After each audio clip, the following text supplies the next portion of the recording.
Hi, this is Caroline from The Happy Sensitive. In this video, how do you heal trauma? Now, obviously, this video is not going to walk you through your own trauma healing because for that you actually need to work with somebody like me or someone else one-on-one, right? So if you're searching for do-it-yourself trauma healing full-blown instructions, I would just say just stop.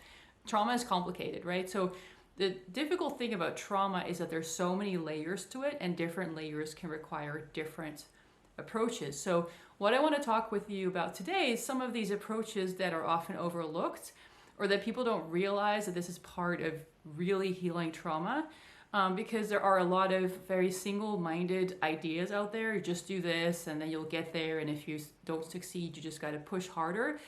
And in my own healing work with myself and with clients, I've really found that, it's if you're getting stuck, let's put it this way, if your heart is in the right place and you really have this intention to heal and you're really diligent about trying to do the work as well as you can and you keep getting stuck, it's probably because either the understanding of what is stuck and what is wrong is not ideal, like you have a certain understanding of what's going on that's actually not completely accurate, or the technique you're trying to use isn't really suited for the problem at hand. One of the things that a lot of people think is that if they just get their head in the right space, that all else will follow. This is a huge misconception, and unfortunately, there are also a significant number of, let's say, professionals who also believe this, that if you just get your ducks in a row mentally in your head, that then everything else will just be fine. But the reality is your body, especially with trauma, your body ends up splintered, ends up in little bits.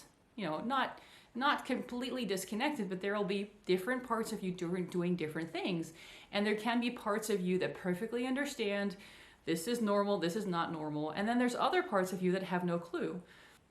So one thing that a lot of people experience is that when you have done a significant amount of work in therapy, that you have a clear understanding of what happened, you have an understanding of some of your limiting beliefs, those are not the truth, but in your head it all makes sense, but in your body you still feel that same way, you still react as if those faulty beliefs are true.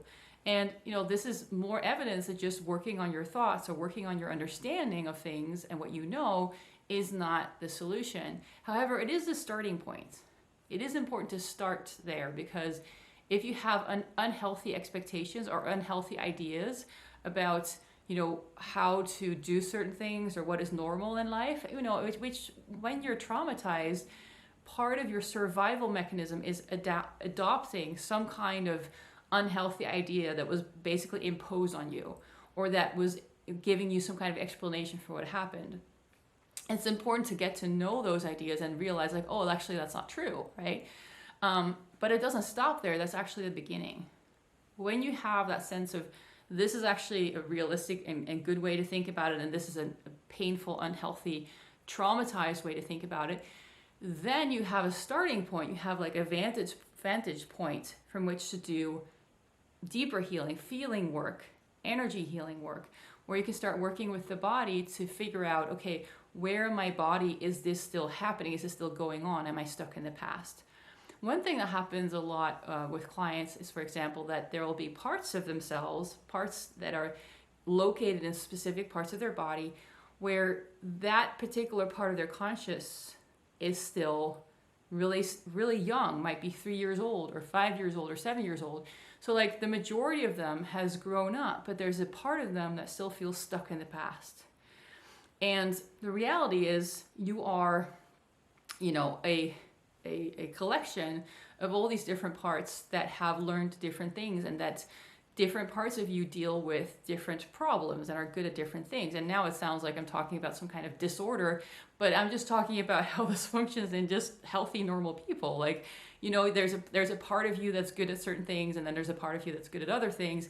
And usually how we function is we kind of like push some of these parts forwards and then push some of them back, but there can be parts of you that are just really literally stuck in the past, and they still believe that you're a small, helpless child. So when those parts come to the fore, they can suddenly react in ways where you're like, wait, in my head, I know this doesn't make any sense, and it's, you know, it's not this scary and it's not such a problem, but in my body, I feel like it's scary, it's a problem, I can't handle this, it's too much.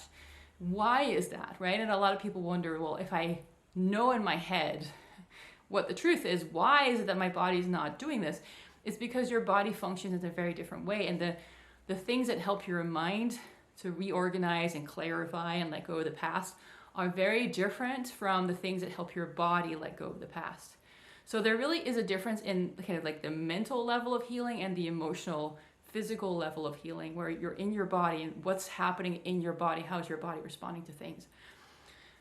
This is one of the things I've come to focus on because it's one of the things where I got stuck when I had my burnout. In my head, I knew exactly, this makes sense, this doesn't make sense, this is logical, this is not logical, but my body was doing all kinds of things that were just, you know, hard to make sense of. Like my body was really scared and really easily overwhelmed and just kind of triggered by little things into kind of collapsing and panicking. And so I had to learn, how does my body function? How does healing the body, healing my emotions, how does that work? How is it actually different from just like talking things out and making sense of things? And so this is the work I do with, a lot of the work I do with clients now, because one of the things that is sadly often overlooked in healing work is that the parts of you that are like overly sensitive, you're not just going to talk your way out of it. You know, you have to get to know, first of all, what is that part trying to do for you? You know, how is that part trying to help you, but also what actually happened there? And you need to know specific techniques and specific distinctions for healing. You need to know, okay, is this just a feeling that I need to just really just undergo? I need to let myself experience this so that I can really integrate what happened and I can really like glean the wisdom from it, and then the emotion will actually go away when you process it correctly.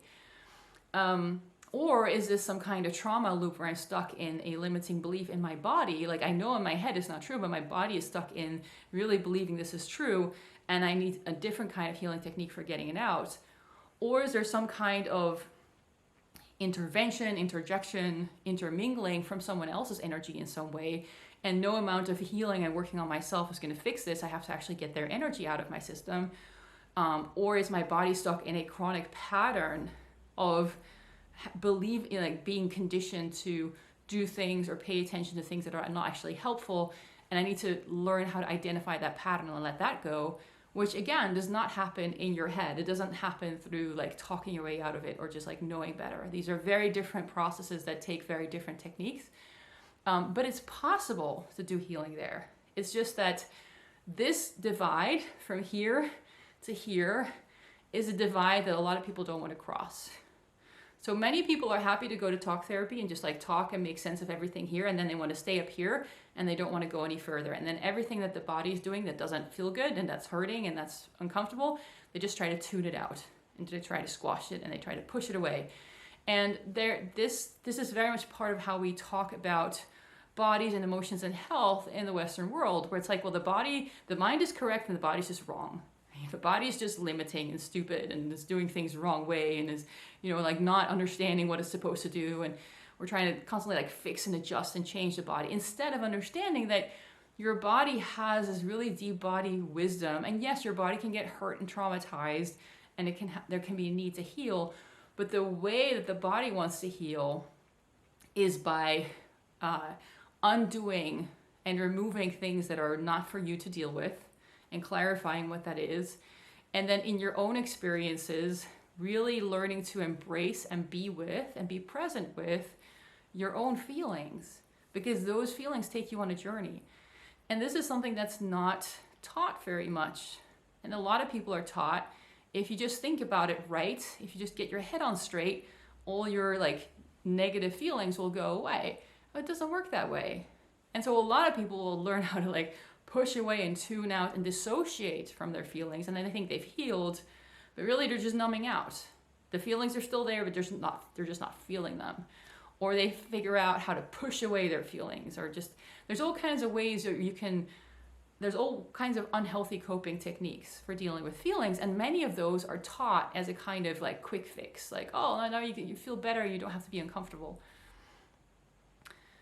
Real healing is not about feeling happy and comfortable all the time. Real healing means you expand the space of you to a place where you can stay balanced and clear and focused and grounded and present with yourself, regardless of what you're feeling, what you're going through. And you learn to actually understand and value all these different feelings that you have and what they're trying to help you do and what they're trying to teach you, what they're trying to like get you through as an experience. This is really, really important. And this is part of that mind-body divide that we're living in. You know, a lot of us are taught to just, again, like, this is the truth, you know, and this is all bullshit and this is annoying and it's like in the way. But especially as a sensitive person, and I think this is why this is also on my plate as a topic, is because as a sensitive person, the only way you are going to be a happy, sensitive person is if you learn to align with and understand your bodies and your emotional sensitivities. You learn to create the inner space and the inner peace to hold all of that without freaking out, without lashing out, without like creating problems or doing stupid stuff. That's the real growth. And that's a very different outcome from saying, I'm going to be in a space where I feel good all the time, or I feel neutral all the time, or I have no more feelings. You know, it's like your whole inner ecosystem consists of feelings. That's how, you know, that's how a lot of your system actually works, through all kinds of feelings that are pushing and pulling and, you know, nudging you in all kinds of ways. That's where your energy is at. That's the essence of your energy. Like, that's how your energy expresses itself internally, is through your feelings. If you had no feelings, you would have no energy. You'd be dead, basically, from an energy viewpoint. So it's not something you want to strive for, right? What you want to do is learn to understand, honor, and not be so freaked out by your feelings, because this is something that the mind does. The mind likes to have total control and think that it's the most important thing in the room. And it's not. It's really just an intelligent tool. It's not who you are. This is not who you are, okay? Like, you're this, and bigger than that, you are the consciousness that has access to a mind, to a body, to your emotions. And so not everything can be solved in the mind. But we live in a very, you know, still like, in a sense, patriarchal society where everything's very mind first. And this is very, very unhelpful when you're trying to heal. And a lot of people hit this hurdle where they realize, my mind is clear and calm, and, or maybe not calm, but my mind is like organized and like understands how this works. And still my body is struggling and I'm hurting and I'm afraid and I'm freaking out and I don't understand why. And it's because the body healing work is very different from just getting your ducks in a row. But this is comfortable for a lot of people. This is where we learn to live. And so then it seems like, oh, I'll just like do more journaling or do more talk therapy, or just endlessly talk about and through it until I know better. And then hopefully it'll kind of filter through into everything else. It doesn't work that way, because it's a top-down approach, right? It's like, this is the king or queen dominating everything else. That's not how a healthy society works. Like, a healthy society, people listen to each other, right? In a healthy body, your mind also listens to your body, like, hey, what's going on down there? What do you think? What are you doing? What do you need? What are you struggling with? What are you seeing? But the way we learn, many of us, to deal with everything is just to, you know, create an agenda, a PowerPoint presentation up here, and then force it on the body somehow. And that's not healing. And so when you try to do that, because, you know, that's what people have told you you're supposed to do, or you just kind of intuitively, just internally, not intuitively per se, but like out of habit, this is just what you do because that's how, you know, most of Western society kind of works. Then you'll come up against this hurdle where you realize, I know this, and yet I still keep doing this. I know better, but I still feel like that. Right? So because it's the beginning of your healing journey. You now have the right perspective, but now it's using that to dive into the body and see, where are there like traumatized, hurting parts of you that are believing and doing other things, and then learning the techniques and the processes for doing that. But it's very individual, because it's like a step by step, you know. It's not, oh, you just do this thing over and over and over. It depends on what you're coming up against. Sometimes you come up against like a hurting inner child and you need to listen. Sometimes you need to bring that inner child from the past to the present. Sometimes there's an old limiting belief that you need to learn to let go of. Sometimes there's a big feeling you're afraid of you need to learn to sit in and be present with. Sometimes there might be energy or some kind of energy connection that doesn't serve you and that you need to disconnect from. And there's many things like that, and each of these have their own healing solution, really. What is not helpful is going around collecting labels. Some people do this. They collect labels and they go, oh, I am very traumatized. I have complex PTSD. Therefore, everyone around me has to walk on eggshells. That is not healing work. That is ego. That is saying, I am so special because I have trauma. Like, the reality is, like, most people have some trauma. Because trauma is not just about, world war survivors and things like that. It's like, trauma is something that you learned to accept that was actually really unhealthy for you, or pain that you learned to suppress because it was too much at the time, or little ways in which you were constantly diminished and ridiculed. Ways you learned that who you are is not okay, you're not allowed to be yourself. There's all these many ways that apply to lots of people. So trauma isn't very special, but it also doesn't mean that it doesn't give you a free ticket to just bully people into doing what you want, which is, I see some people doing that also in the, sensitive community. I am sensitive, therefore you have to watch your words and you have to watch your expressions, you have to watch everything because I might get triggered. Like, your triggers are your responsibility. Your triggers are letting you know there's still parts of you that are unhealed. And trying to make everybody else shut up is not healing, because you stay hurting on the inside. Like, your body is giving you pain to try to get you to wake up and pay attention and deal with and address what is creating that pain on the inside. And just pointing outwards at people who are hurting you and making you hurt, and like, they're doing this to me and they're doing that and I felt okay until that person stepped into the room and now I feel horrible and it's their fault, and that's not helpful.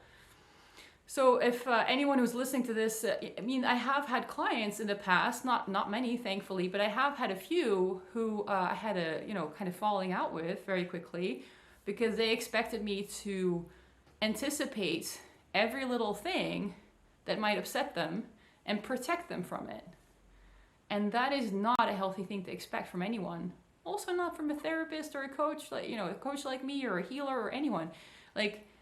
So, this is where the kind of the talk therapy work can be helpful, where you have to kind of adjust your expectations also of other people in your healing journey.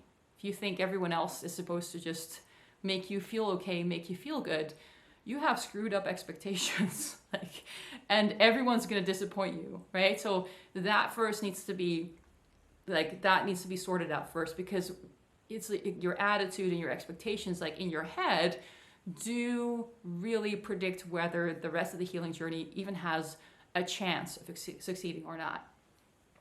But once you have a healthy mindset, that's not where the work stops. But that's where a lot of people have learned, oh, if I just have a healthy mindset, I'm done. No, that was stage one. Now you have the springboard to be able to do the work in your body with your emotions. And really, now you have a little bit of stability and security to be able to say, okay, I know in my head at least what is real. So even if I feel really upset or triggered, I can remind myself of what is real. That's why that getting your ducks in a row is really important, to do that first. But it doesn't fix everything else. It's just a springboard. It's an anchoring point where you feel overwhelmed, you can go back and be like, wait, let's go back to my healthy thoughts. Even though I don't feel that way, I know this is something that is more realistic to hold on to. Now, the way sensitivity comes into this is that you can be very sensitive to things out of trauma because of trauma reasons, right? It's not your natural inherent sensitivity that makes you feel that way. It's the trauma, right? And so there are ways in which trauma work can be really important, and that you find oh wait, when I've healed my trauma, suddenly I'm less sensitive, and yes, I'm maybe more sensitive than most people still, but now it's manageable, right? Now it's just it's okay, it's fine. So some people really come to high sensitivity from a place of trauma and not dealing with their trauma well, and then their sensitivity just gets more and more intense, because really this is the only way your body has to get your attention, to say something is wrong. But if you don't deal with that in a constructive way, then you just become more and more and more and more sensitive. And with sensitive, it's also really important to distinguish between sensitive as in I sense it, I can perceive it, I notice it, versus sensitive as in I cannot handle it, it's too much, I'm lashing out, I'm losing control. Very often when people talk about the second, they assume that that necessarily means that they are highly sensitive in like a natural, this is just how my body is wired kind of way. It's not necessarily true. There are a lot of people out there who are very sensitive because they're traumatized, yes, but they're dealing with it in very unconstructive ways, and they're making themselves more sensitive. But really what they're doing is they don't know how to deal with their emotions, and they don't want to, and they're just constantly lashing out at people.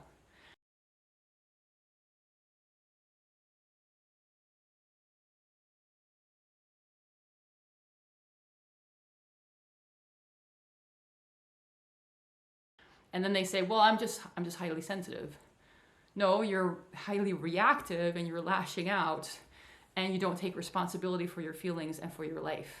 It's a very different thing, right? So those two are not the same thing. Yes, you can be highly sensitive and also struggle with, not being able to deal with intense emotions and struggling and like what's going on and feeling overwhelmed, but those are different things.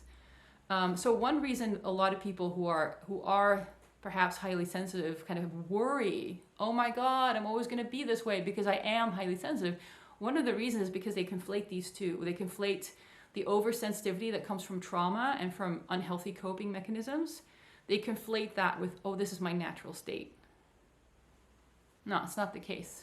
And it's really important to separate out those two, because if you start to believe that you're unhealthy, freaked out, overwhelmed, dramatic, lashing out, whatever way of being, lashing out at others or lashing out at yourself internally, if you start to believe this is just how I am, this is just what it's like to be me, if you start to really believe that, you're stuck. Right? You're stuck, not because you have to be, but because you believe that those things cannot change. Those things can totally change. A lot of emotional overwhelm comes from either taking too much responsibility for stuff that isn't yours in a more psychological or also more energetic way, and therefore having too much on your plate, right? Too much on your plate. It's actually not all of yours to do, and you need to learn how to set better boundaries and just get more stuff off your plate, because your own emotions, you can actually handle those just fine, right? They're meant for you. They're messages for you. So that's one reason, like having too much on your plate. The other reason is being phobic about emotions, not wanting to feel any pain, not wanting to feel uncomfortable, not wanting to feel hurt, being terrified. Oh, I'm hurting, it's bad, and freaking out about it. Like, your body's way of communicating with you is through discomfort and pain, and also through happiness, right? But most people don't struggle with the happiness part. Most people struggle with the pain part. But if you dismiss the pain, it just gets worse, because your body's just trying to ring that bell, like, hello, pay attention, something's going on. So, it doesn't help to push that away. It doesn't help to be afraid of it. You need to learn to understand, listen, manage, deal with it. And this is something, when you don't do that, you just become more and more sensitive and out of control, right? But not sensitive as in, oh, I'm so highly sensitive, I'm so intuitive. No, sensitive as in just out of control, dealing with things in an unhealthy way. So in a way, you could look at trauma as this translation membrane, okay? So the world is out here, the world is doing its thing, and it's kind of entering your space through the membrane, and the membrane is translating it into something. And the translation can be negative or positive, or it can be very accurate, or it can be very twisted. But then what you receive and what you feel, what you experience about the world is whatever the membrane did to it. This is really important to understand. And so what a lot of people then get confused about is that they don't see the membrane.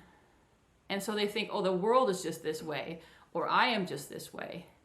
No, there's this membrane that's translating. And a lot of what's in the membrane is trauma, are limiting beliefs, are things that you actually can let go of and can heal. And then it changes your view on reality and your experience of reality.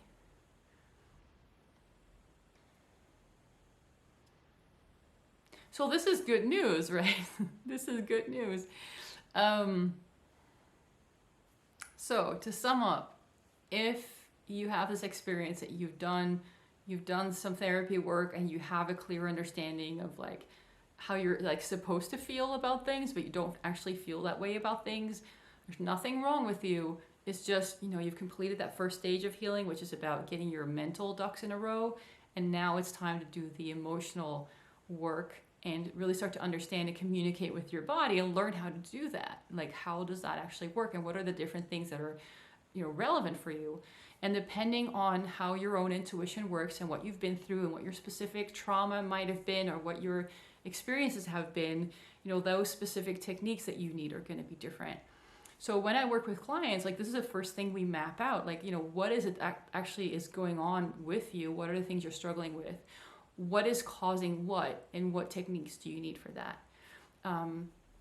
If that sounds like something that you're interested in, or that you think like, oh, sounds like something that I need, I recommend setting up a clarity call with me so we can talk and we can get this mapped out for you and start understanding, what is done, what are you done with healing wise? You've been there, done that, got the award, and what are the places where you're struggling, because it's time for that next step.